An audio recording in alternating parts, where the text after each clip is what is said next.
చేసుకోండి. So I would like to start with అధికార పార్టీకి డైరెక్ట్గా ప్రతిపక్ష పార్టీలు సవాల్ చేస్తున్నాయంటే మాకు అప్పగించండి, మేమేం చేస్తామో అని చెప్పి నిరూపిస్తాం, కేసీఆర్కి ఒక వారం రోజులు టైం ఇవ్వండి, నీళ్లు తీసుకొస్తామని చెప్పి ఛాలెంజ్లు చేస్తున్నారు. అటు కాంగ్రెస్ వర్షన్ మీద తెలుసుకుందాం. శ్రీనివాస్ గారు సిద్ధంగా ఉన్నారు. శ్రీనివాస్ గారు, వారం రోజుల్లో టైం ఇవ్వండి, మొత్తం మేము చేసి చూపెడతాం అంటోంది BRS party. So BRS party వారం రోజుల టైంలో మొత్తం సెట్ చేస్తానని చెప్తున్న మాట 2.5 ఏళ్ళైనా కాంగ్రెస్ పార్టీ ప్రభుత్వం ఎందుకు దాన్ని తీసుకోలేకపోతుంది, ఎందుకు టేకప్ చేయలేకపోతుంది? అంటే ఇది పూర్తిగా నిర్లక్ష్యమా, లేదా ఈ రాజకీయాన్ని ఈ అంశాన్ని అడ్డు పెట్టుకొని బీఆర్ఎస్ పార్టీని పదే కార్నర్ చేయడం కోసం అక్కడ పెట్టినటువంటి 90,000 కోట్ల 1,00,000 కోట్ల పూర్తిగా దుర్వినియోగమైనా పర్లేదని రకంగా ఆలోచిస్తోందా? ఇప్పుడు మనోజ్ గారు, ఒక 10 సంవత్సరాలు రాష్ట్రంలో అధికారంలో చెలాయించినటువంటి ప్రభుత్వంలో ఉన్నటువంటి వ్యక్తులు ఈ రోజు అట్లా మాట్లాడితే, ఒక మన ఊళ్ళల్లో గొడ్లు కాసుకునే వాళ్ళు ఉంటారు, అంటే వాళ్ళకి చదువు ఉండదు, పాపం ఏముండదు, జ్ఞానం ఉండదు, అలాంటి వాళ్ళు మాట్లాడితే అది కరెక్ట్. మరి కేటీఆర్ గారు సెకండ్ ముఖ్యమంత్రిగా ఉన్నటువంటి వ్యక్తి అట్లా మాట్లాడిందంటే నవ్వొస్తుంది.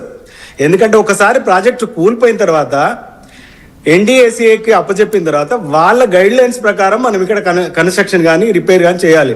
ఎవడో ఒక చిన్న జోక్ ఉంటది, ఊళ్ళో ఎవడైనా కాలుగా కొడతాడు యుద్ధం, ఇద్దరు గొడవ పెట్టుకొని కాలుగా కొట్టి నేను అతక పెడతా అని చెప్తే ఎట్లా ఈజీ ఉంటుందో, ఒక ప్రాజెక్టును కట్టిన తర్వాత కూలిపోయిన తర్వాత వాళ్ళు మళ్ళీ కడతాము రిపేర్ చేస్తామంటే అది ఏంది, ఓ చిన్న ఇల్లా, దానికి ఇంత మాస్క్ వేసి ఇంత సిమెంట్ పూసి రిపేర్ చేసినామని చెప్పడానికి?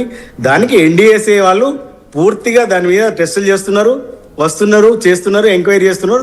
వాళ్ళ గైడ్ లైన్స్ ప్రకారం ఇక్కడ మళ్ళీ కనెక్షన్ జరుగుతుంది తప్ప వీళ్ళు చెప్పినట్టుగా ఏదో మేము రిపేర్లు చేస్తాం, వారం రోజుల్లో ఏం చేస్తారు? మా అయితే మళ్ళోసారి కట్టి 1,00,000 కోట్ల గిట్ట అది చేస్తారా, అవినీతి చేస్తారా? లేకపోతే 1,000 కోట్ల ఇసుక దందా చేస్తారా? లేకపోతే మళ్ళోసారి నాణ్యత లేకుండా కూలగొడతారా? ఏం చేస్తారు వాళ్ళు? వాళ్ళకి 6 రోజులు అప్పచెప్తే కేసీఆర్ కొంచెం కెమెరా ఫోన్ కొంచెం దూరం పెట్టరా, రైట్ మాట్లాడండి. ఇప్పుడు వారు ఏం చేస్తారో చెప్పాలి. గతంలో జరిగిందే చేస్తారు, మళ్ళీ అంతకంటే వాళ్ళు చేసేది ఏముంటది? వాళ్ళు అవినీతి చేయగలుగుతారు, మళ్ళీ నాణ్యత అవినీతి మరకలతోనే, ఆ 1,00,000 కోట్ల వివాదంతోనే వాళ్ళని పబ్లిక్ కానీ లేకుంటే కాంగ్రెస్ పార్టీ చాలా అద్భుతంగా వాడుకోగలిగింది. సో ప్రకృతి వాళ్ళకి సహకరించలేదు, ప్రజలు కూడా సహకరించలేదు కాబట్టి ప్రభుత్వం నుంచి పక్కకు పోయారు. 2.5 ఏళ్ళు అవుతోంది కదా, 2.5 ఏళ్లలో సరే 90,000 కోట్ల 1,00,000 కోట్ల, ఇది కాంగ్రెస్ పార్టీ చెప్తున్న 1,00,000 కోట్లే అనుకుందాం. ఈ 1,00,000 కోట్లు పెట్టి చేసినటువంటి ఒక నిర్మాణం నిరుపయోగంగా ఉన్నది కదా. ఏడాదికి 180 టీఎంసీలో 240 టీఎంసీలో అని లక్ష్యంతో ఆ రోజు కేసీఆర్ దాన్ని టార్గెట్ పెట్టుకొని అక్కడ నిర్మాణం చేపడితే ఈ 2.5 ఏళ్ల కాలంలో ఎన్ని టీఎంసీలు దాన్ని ఎత్తిపోయగలిగారు, ఎంత మేర ఉపయోగపడగలిగింది?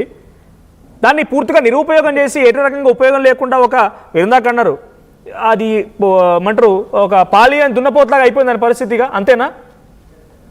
అట్లా కాదు మనోజ్ గారు, ఒక్కసారి ఇప్పుడు ఆరోగ్యంగా ఉన్నంత వరకు ఒక మనిషి ఏదైనా చేయగలుగుతాడు, ఏమైనా చేస్తాడు. ఒక్కసారి కాలో ఏదైనా ఫ్రాక్చర్ అయినప్పుడు న్యాచురల్గా డాక్టర్ల అడ్వైస్ తీసుకొని దాని పట్ల మందులు చేసుకొని పూర్తిగా క్యూర్ అయిన తర్వాతనే మళ్ళీ రోడ్డు మీద నడవగలుగుతాడు. ఇదే విధంగా ప్రాజెక్టులలో కూడా దానికి సంపూర్ణమైనటువంటి టెక్నికల్ ఆస్పెక్ట్ లో టెస్టులు జరుగుతున్నాయి. దానికి ఏమేమి చేయాలో వాళ్ళు చేస్తున్నారు. దాన్ని బ్రీఫ్ చేసుకుంటూ మళ్ళీ ఇప్పుడు దానికి ఫండ్ కూడా కేటాయించడం జరిగింది. దానికి ఓఎస్డీ కూడా సపరేట్ గా పెట్టడం జరిగింది. ముఖ్యమంత్రి గారు కూడా పర్యవేక్షిస్తున్నారు. ఇక్కడ ఉన్న స్థానిక శ్రీధర్ బాబు గారు కూడా మంత్రి గారు ప్రతి నెలకు ఒకసారి కూడా దాని మీద రివ్యూలు చేస్తున్నారు. అది మళ్ళీ మొదలు పెట్టాలనే ఉంది, కానీ పరిపూర్ణమైన అవగాహనతో చేయాలి తప్ప వీళ్ళు చెప్పినట్టు ఓ సిమెంట్ పూసో కంకర పూసో 2 స్టీల్ రాడ్లు వేసో అది ఒక బట్ట కట్ అయిపోతే మనం ఎట్లయితే మాస్క్ వేసుకుంటామో అట్లా అని వీళ్ళు అనుకుంటుంటే నవ్వొస్తున్నది. వాళ్ళకు పరిజ్ఞానం ఉండా, లేకపోతే ప్రజల్లో ఏదో గొప్పగా అనిపించుకోవాలనే ఆలోచన ఉన్నది తప్ప అంతకంటే వేరే ఏం లేదు వాళ్ళ దగ్గర. సార్ బీఆర్ఎస్ వర్షం కూడా వింటారు. సుమిత్ర గారు, సో మీ వర్షన్ ఏంటి? బీఆర్ఎస్ పార్టీగా మీరు ఆ రోజు 10 సంవత్సరాల పాటుగా ఆయన ఒక ఉదాహరణ కూడా చెప్పారు శ్రీనివాస్ గారు. ఏమంటున్నారంటే ఒక వ్యక్తి కాళ్ళు రగ్గొట్టి మళ్ళీ ఏమైనా అతక పెడతాం అన్నట్టుగా ఉన్నది. అట్లా కుదరదు కదా, దానికి ఒక ప్రాసెస్ అంటూ ఉంటుంది, ఆ ప్రాసెస్ ప్రకారం నడుస్తున్నాం. ఈ వారం రోజుల్లో మేము కడతామంటే మళ్ళీ 1,00,000 కోట్లు కావాలని అవసరం పడుతుంది, 1,00,000 కోట్లు పెట్టి కట్టినట్టుగా మళ్ళీ కడతారా అని ఒక సెటైర్ వేస్తున్నారు. సో బీఆర్ఎస్ పార్టీ నిజంగానే అప్పుడు మీరు అక్టోబర్ 21 రోజున జరిగితే నవంబర్ 30న ఎన్నికలు జరిగినాయి. అప్పటికి ఇంకా కేసీఆర్ ముఖ్యమంత్రిగా ఉన్నారు, ఇరిగేషన్ శాఖ మంత్రిగా ఆయనే ఉన్నారు, దానికి అత్యంత దగ్గరగా ఉండి బాధ్యతను వర్తించిన హరీష్ రావు గారు ఉన్నారు. సో అప్పుడే నిజంగా వారం రోజులు చేయాల్సిన ప్రక్రియ ఆ రోజు ఎందుకు చేయలేదు? ఆ రోజు మీకు మంచి పేరు వచ్చేది ఉండే కదా. ఇంకా అప్పుడే ఇప్పుడు వారం రోజుల సమయం అడుగుతుందంటే కేవలం రాజకీయం కోసమేనా? మనోజ్ గారు, మీకు, శ్రీనివాస్ గారికి, మహేష్ గారికి, ఆర్టీవీ ప్రేక్షకులకు నమస్తే అండి. జై తెలంగాణ. కాళేశ్వరానికి సంబంధించి ఏదైతే ఆరోపణలు కాంగ్రెస్ బీజేపీలు చేస్తున్నాయో ఎంత హాస్యాస్పదమో, సిగ్గెగ్గులు లేకుండా నిర్లజ్జగా నిర్హేతుకంగా వీళ్ళ కామెంట్లు చేస్తారండి. కాళేశ్వరంలో 1,00,000 కోట్ల అవినీతి జరిగింది అని ఒక మాటగా చెప్తారు.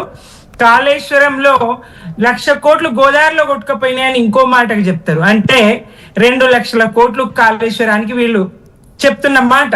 1,00,000 కోట్లు గోదావరిలో కొట్టుకుపోయినాయి, 1,00,000 కోట్లు మేము అవినీతి చేసినాం. కాంగ్రెస్ మాట, బీజేపీ మాట. దానికి పట్టింది ఎంత అండి?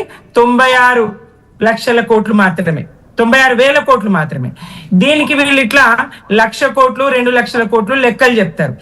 ఇందాక శ్రీనివాస్ గారు అయితే ఎంత హాస్యాస్పదంగా మాట్లాడతారు, ఆయన నవ్వొస్తుంది ఆయన మాట్లాడితే. నాకు మళ్ళా 1,00,000 కోట్లు చేద్దామన్నా ఎట్లయితుందండి? 1,00,000 కోట్లు మీరు చెప్పిన ఉదాహరణ. మనిషి కాలు ఇరిగిపోతే మరి చేయరండి, చికిత్స చేయరా, కట్టు కట్టించరా, అట్లాగే వదిలేస్తారా? అది కదని. అంటే అక్కడ ఆయన వర్షం ఏంటంటే విరగొట్టిన వాళ్ళే వచ్చి మళ్ళీ మేమే కట్టు కడతాం, దానికో ప్రాసెస్ ఉంటది కదా. మరి మీరే చేసినాక ప్రభుత్వంగా మీకు చేతనైతే, మీరు చెయ్యగలిగితే, ఆ చేవ మీకుంటే, ఆ సత్తా మీకుంటే మేమెందుకండి చేయాల్సి వస్తుంది? మాకు ఆ మాట అనాల్సిన అవసరం మీరే రిపేర్ సకాలంలో ఎన్డీఎస్ఏనే 400 కోట్లు మేమే భరించుకుంటాం, మేమే చేస్తామన్న అనుమతి ఎందుకు ఇవ్వరండి?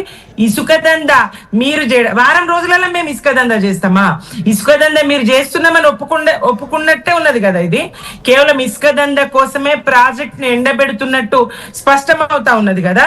ఎన్ని లారీలు పోతున్నాయి, పిల్లర్ల మొదట్లోనే మీరు ఎట్లా ఇసుక తీస్తా ఉన్నారు, ఏం చేస్తా ఉన్నారు కనబడతలేదా? అంటే పిల్లర్ల మొదట ఇసుక తీయడం అంటే అది ప్రాజెక్ట్ లో భాగమై ఉంటది. ఆ ఇసుక తీసిన తర్వాత వాళ్ళ పిల్లర్ రిపేర్ వర్క్ జరిగేది, నేను ఏదో చూసాను. రిపేర్ వర్క్ చేస్తే కదా, రిపేర్ వర్క్ అంటూ మొదలు పెడితే కదా ఒకటండి.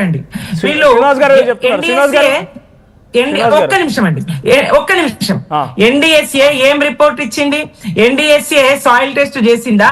మరి అక్కడ పేలుడు లాంటి భారీ శబ్దం వచ్చిందని ఆ ఇంజనీరు స్పష్టంగా కంప్లైంట్ చేయడం జరిగింది ఆ సమయంలో.